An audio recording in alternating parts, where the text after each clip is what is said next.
En una de mis últimas mentorías analicé un fondo de inversión. Este fondo de inversión tiene características, digamos, curiosas, y la idea un poco de traerla a analizar y porque veáis un poco cómo se puede llegar a analizar desde el punto de vista de la CNMV es ver en cierta manera cómo las entidades bancarias juegan un poquito con nosotros con el tema de decir te voy a vender un producto con una rentabilidad que ya veréis no está nada mal, pero en cierta manera nos están omitiendo todo el tema de riesgos, ¿no? La cantidad de cosas que nos están vendiendo de una manera pues más o menos curiosa, por lo menos a la hora de decir. En este vídeo vais a aprender cómo analizar en cierta manera un fondo de inversión, intentar ver cuáles son los puntos que yo me parecen más interesantes y bueno, intentar hacerlo antes muchas veces de contratar un fondo de inversión. ¿Por qué? Porque lo complicado no es pensar a posteriori y decir, ostras, ¿cuál ha sido la rentabilidad? ¿Cómo ha funcionado? ¿Cuántas son las comisiones que me están cobrando? No, es un trabajo que habría que intentar hacerlo antes y por lo menos intentar prever o ver por dónde nos están jugando o dónde nos la están metiendo. Pero bueno, no me enrollo más y como siempre os dejo con el vídeo. Lo que siempre recomendaría, ¿no? Cuando tengamos a la hora de mirar un fondo de inversión, directamente lo que intentaría es poner el ISIN, fijaros en este caso el ES01, y luego poner un espacio y poner CNMV. ¿Por qué? Porque mola mucho que nos den toda la información, un Excel, genial, fenomenal, ¿no? Pero yo creo que es siempre mejor ir a la CNMV y desde allí ir y ver qué son las características, digamos, del fondo de inversión. Entonces, lo he buscado, entramos en el primero y aquí la CNMV nos va a dar, digamos, la diferente información. Fijaros, ¿no? ¿Cuál es el ISIN? El nombre, Unifón Gestión Prudente, cuándo se creó, 17 de noviembre del 2017 y demás, ¿no? Tampoco nos dan mucho más información si no pinchamos, digamos, dentro del ISIN. ¿Vale? Entonces pinchamos dentro del ISIN y aquí cuando la CNMV quiera pues nos va a dar diferentes cosas, ¿no? Nos va a dar cuáles son los datos generales, información pública periódica, clases de participaciones, comparativa de comisiones, auditorías, etcétera, ¿no? Entonces, lo primero que intentaría hacer es siempre buscar el folleto. Bien, aquí el folleto en la CNMV pues nos va a decir diferentes digamos informaciones, ¿no? Por ejemplo, lo primero que podemos ver es la categoría fondo de inversión de retorno absoluto. Bien, esto es importante, ¿por qué? Porque a esta persona que le hice la mentoría, digamos, él tenía una sensación de que le habían vendido un fondo de renta fija, pero no es cierto, ¿no? Estaríamos hablando de una categoría de retorno absoluto. ¿Qué más? Por ejemplo, ¿cuál es el objetivo de gestión? ¿No? Nos dice que el fondo tiene objetivo obtener rendimientos positivos en cualquier mercado y sujeto a una volatilidad máxima inferior al 5% anual. Es decir, que estaríamos hablando que utilizaría renta fija, utilizaría renta variable, pero sobre todo, digamos, que va a intentar que tenga poca volatilidad, ¿no? Entonces, por ejemplo, va a poder invertir del 0 a 100% de renta variable y demás, ¿no? Y a dónde puede entrar, en divisas, un poco en todo lo que puede, digamos, entrar. Realmente es bastante abierto, digamos, donde, digamos, puede ir entrando, ¿no? ¿Qué es lo que aquí sobre todo interesa? Me interesaría ver clases, ¿no? Esto es lo que aquí me va a aparecer. ¿Qué tipos de clases o participaciones dispone, ¿no? Clase A, clase B, clase C, ¿no? Cada una de las clases pues va a tener unas comisiones diferentes a la hora de entrar, ¿no? Entonces, aquí ya empezamos a ver diferentes cosas, ¿no? ¿Cuáles son las comisiones y gastos que nos van a machacar, ¿no? Aquí tenemos la aplicada directamente al fondo, un 1,1% sobre patrimonio, que me parece que es una comisión bastante elevada, y luego un 9% sobre resultados. ¿Qué significa esto?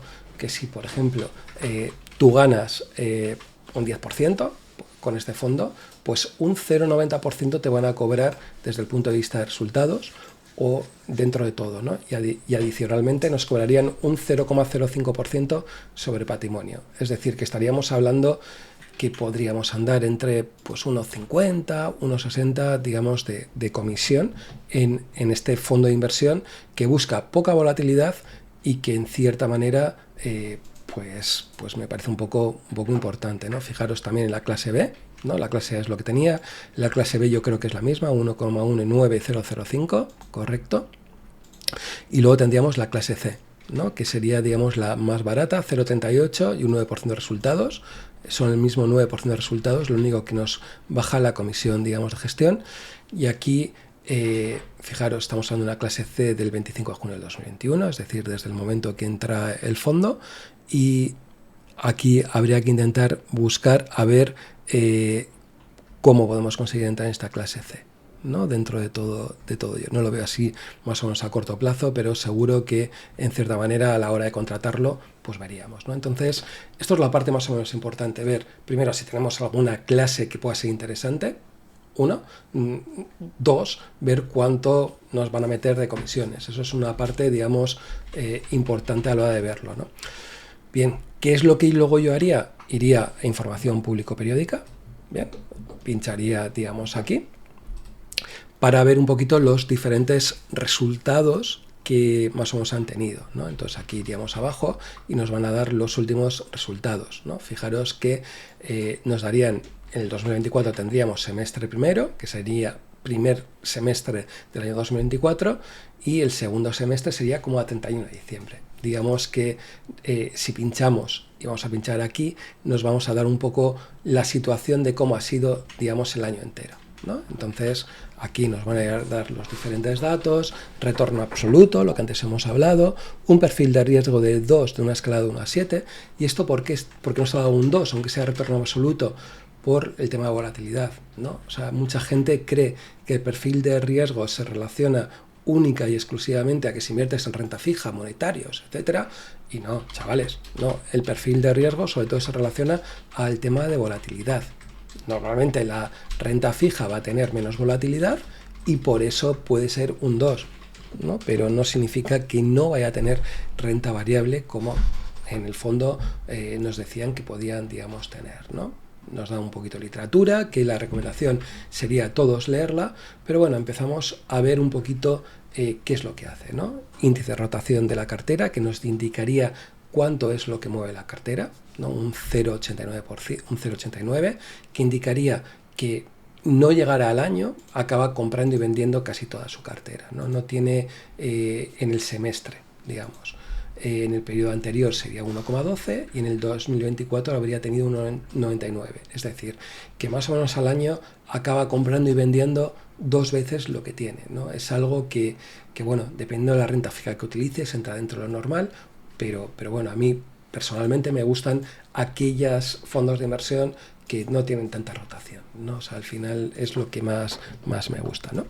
Datos generales, un poquito lo que hemos visto, ya aparece la clase A, la clase B y la clase C, y podemos ver que la mayor parte del patrimonio estaría dentro de la clase A, ¿no? Con 99 millones de euros, la clase B 23 millones de euros y la clase C tan solo 7 millones, ¿no? A la hora de tenerlo en cuenta, ¿no? Estaríamos sobre todo pensando que la mayor parte de los clientes a los que les dan digamos este tipo de fondo de inversión, pues serían realmente muy pocos clientes entran dentro de esta clase C, ¿no? Dentro de todo. La diferencia entre la clase A y la clase B lo podemos ver aquí, ¿no? Con el tema de si distribuye dividendos. La clase A no distribuye dividendos y la clase B distribuye dividendos. Es algo que no suele ser muy normal en los fondos de inversión que distribuyen dividendos, que suelen, digamos, ir componiendo ellos mismos, pero bueno, puede pasar y no pasa nada tampoco en tenerlo, ¿no? Bien, desde el punto de vista de patrimonio, lo que antes, digamos, comentábamos, sigue todo correcto, el valor liquidativo, ¿no? Fijaros cómo va cambiando, ¿no? Algo muy tonto, ¿no? Como la clase A y la clase C, ¿no? Que sería lo mismo, lo único que lo que cambian son las comisiones que te están cobrando. Fíjate cómo al final del periodo uno tiene un 6,84 y otro tiene un 7. La diferencia que podemos hablar de valoración de esa participación es tan solo y tan sencillamente por las comisiones que te van a cobrar de más o de menos, ¿no? La diferencia entre la clase A y la clase B es lo que antes hablamos, dividendos, ¿no? Bueno, vamos al tema que mola, las comisiones, ¿no? Entonces, esto es lo que realmente nos han cobrado, ¿no? Entonces, fijaros, en el periodo, es decir, en el semestre, nos han cobrado en la clase A y la B, que es la misma, una repartiendo, otro no, un 0,55% más un 0,21% sobre resultados. Total, un 0,76%. y la clase C nos habrían cobrado un 0,19 y un 0,25% sobre los resultados. Total un 0,44%. ¿Qué es lo que hay que hacer para sobre todo comparar, ¿no? Yo creo que siempre hay que compararlo de manera acumulada o anual. ¿Para qué? Para hacer comparaciones si queremos, por ejemplo, comprar un ETF o queremos pensar otro fondo de inversión a ver exactamente cómo lo tenemos, ¿no? Entonces, fijaros, nos encontraríamos con la clase AB con una comisión sobre patrimonio del 1,10 más resultados de 0,39, total estaríamos hablando de un 1,49% y luego pues nos podríamos, digamos, encontrar con una comisión de depositaría que sería de otro 0,05%. Entonces, fijaros que más o menos la clase AB nos estaría cobrando un 1,50% con resultados y la clase C nos estaría cobrando alrededor del 0,87%, ¿no? Ya os digo que me parece relativamente elevado, ¿no? A la hora de, digamos, de pensar este tipo de comisiones, ¿no? A la hora de verlo. Pero bueno, ¿qué queremos? Estamos hablando de un banco y al final los bancos tienen que ganar de algo, ¿no? Y tienen que ganar de ti, ¿no? De ti tienen que ganar, ¿no? Dentro, digamos, de todo. Entonces, ¿qué más datos podemos encontrarnos? Pues un poquito cuáles serían sus ratio de gastos que tendría acumulado el 2024, que esto habitualmente suelen hacer una acumulación, una ponderación respecto a cada uno, digamos, de los de las comisiones que nos van a cobrar, atendiendo a cada uno de las clases que podamos, digamos, tener, etcétera, ¿no? Dentro de todo, ¿no? Sería la clase A. Por ejemplo, si lo vemos en la clase B, pues estaría diciendo cómo estarían cobrando, ¿no? Y también qué es lo que podemos ver, las diferentes rentabilidades que hemos obtenido. 2024 un 4,42, que parece que está bastante bien dentro, digamos, de lo que podemos pensar a pesar, digamos, de esas comisiones, ¿bien? Un 6,91% en el año 2023 y en el año 2022 un 0,07%. Hay que pensar que este 4,42% es lo que nosotros habríamos obtenido más la comisión que, digamos, que nos habría, digamos, cobrado, digamos, la entidad bancaria. Es decir, que si nos estaría cobrando realmente un 1,5%, por hacer números fáciles, pues estaríamos teniendo que el fondo habría sacado un 4,42 más el 1,50. Es decir, que estaríamos hablando que habría sacado alrededor de ese 6%. Bien, dentro, digamos, de todo. Nos da más información, etcétera. Podríamos ver la clase C aquí, cuánto sería lo que estarían dando, etcétera, cada una de ellas, ¿no? La clase C, fijaros cómo cambia la rentabilidad o la comisión. ¿Por qué? Porque directamente nos cobran menos.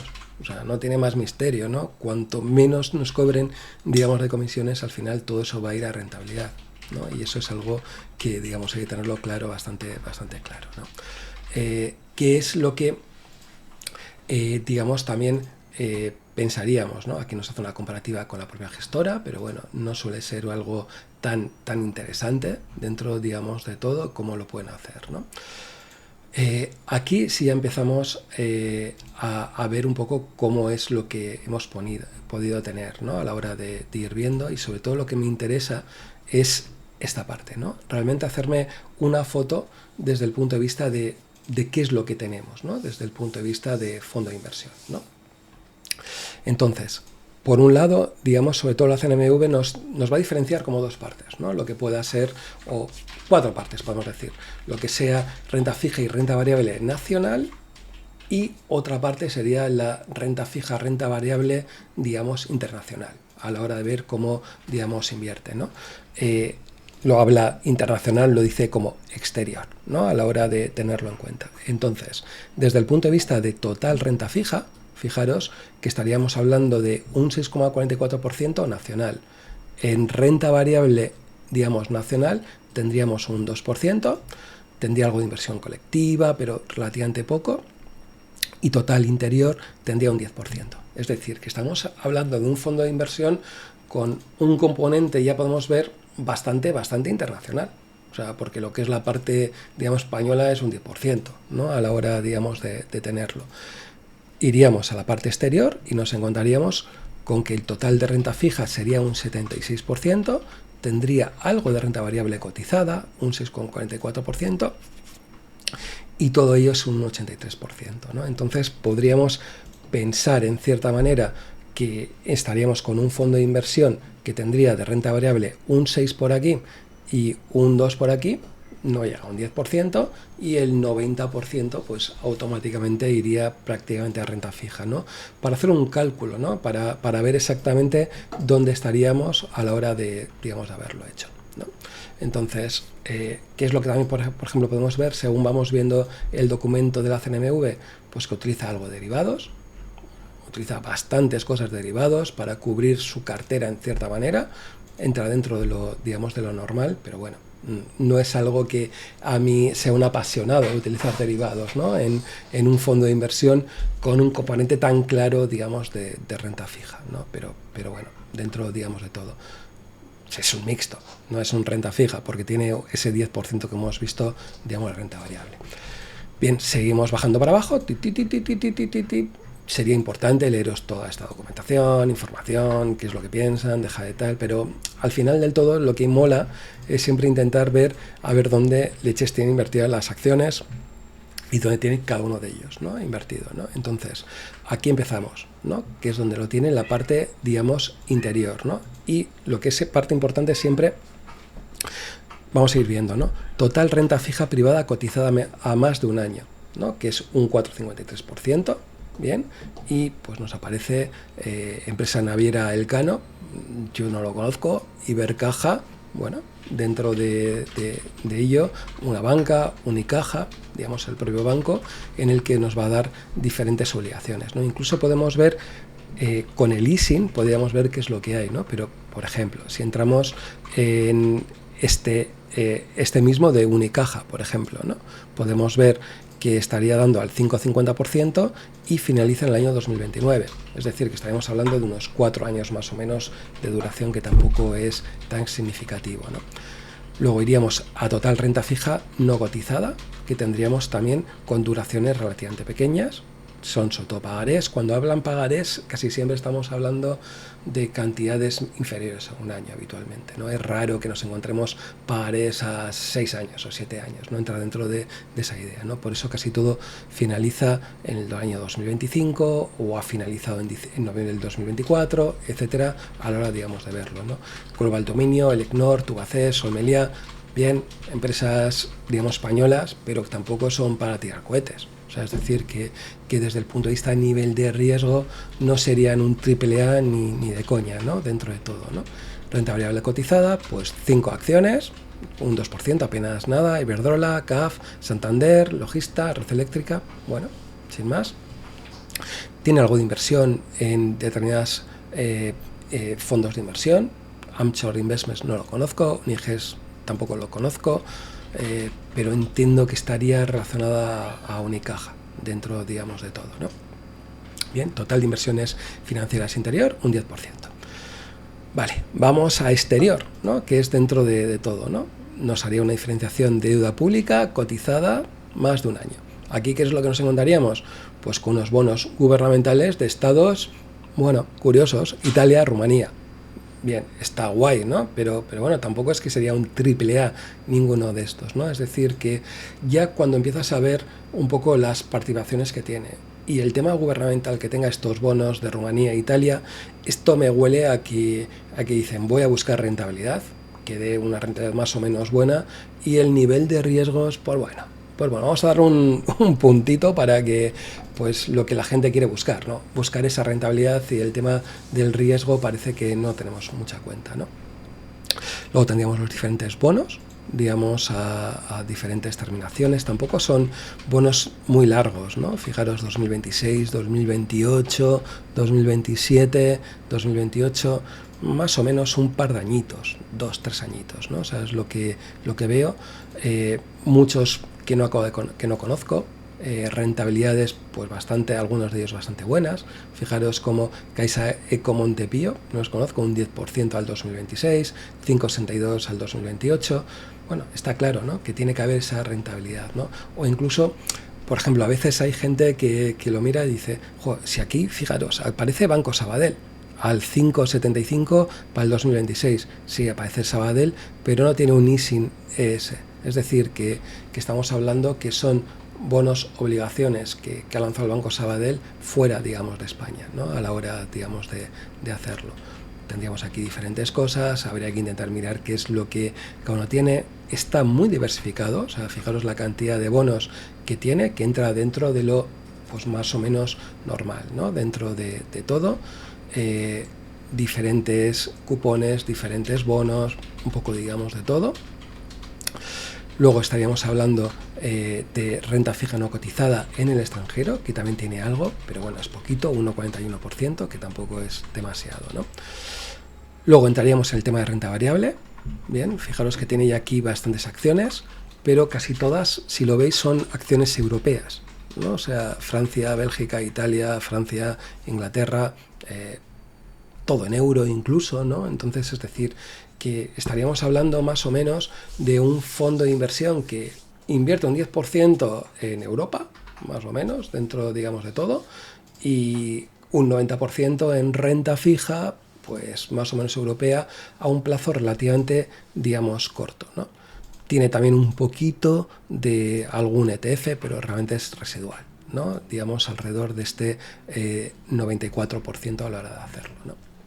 Bien, entonces, ¿yo qué es lo que más o menos me sacaría de conclusiones, ¿no? Un poco para ver cómo podría construir una alternativa para ver cuánto habría sido la rentabilidad que habría podido obtener, ¿no? Utilizando, digamos, un ETF, ¿no? Entonces, por ejemplo, ¿qué es lo que pienso? Que estaríamos hablando de, pues, la parte de renta fija, creo que sería todo en euro, y sería el 90%, y yo creo que buscaría un ETF de 2-3 años de duración, más o menos, ¿bien?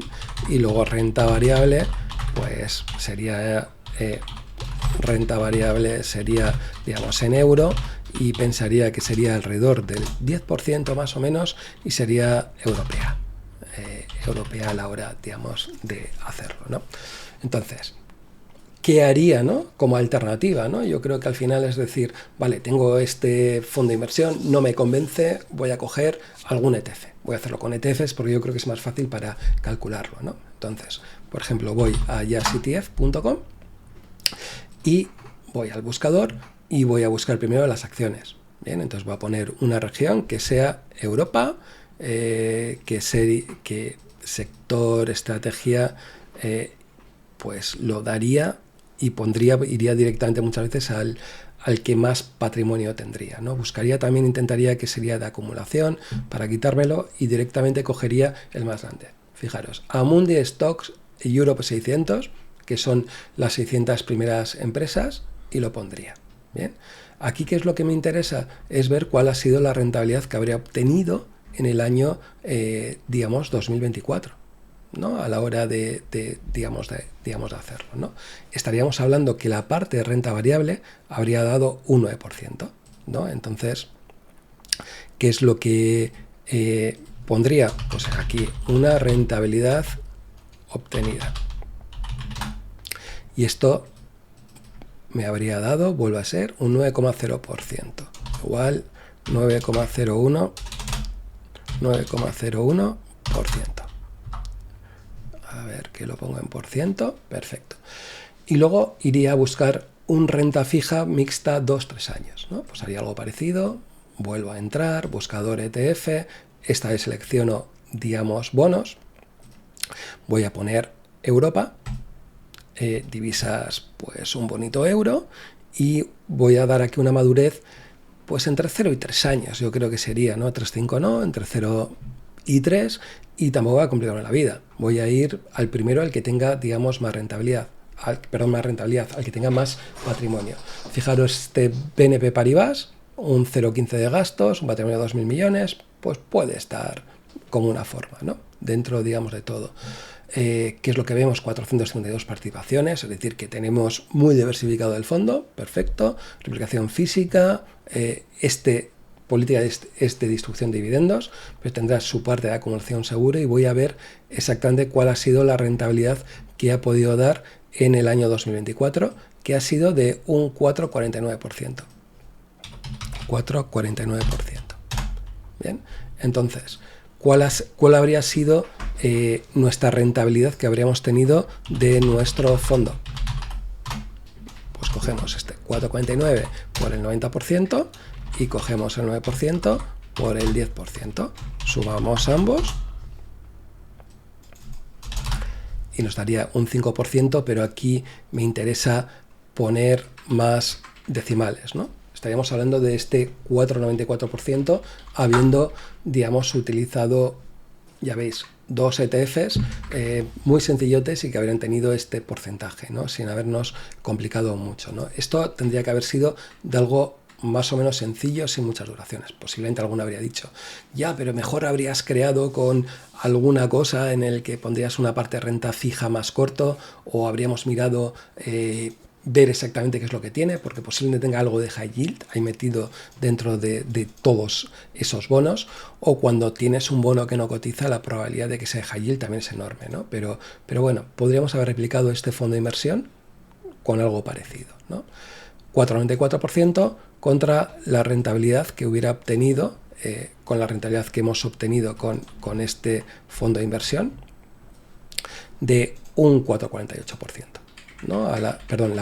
Con la clase A, eso es. Es decir, alrededor de medio puntito por encima, gracias a simplemente haber creado estos dos fondos, digamos, de inversión, o utilizar dos ETFs así, ¿no? A la hora de, digamos, hacerlo.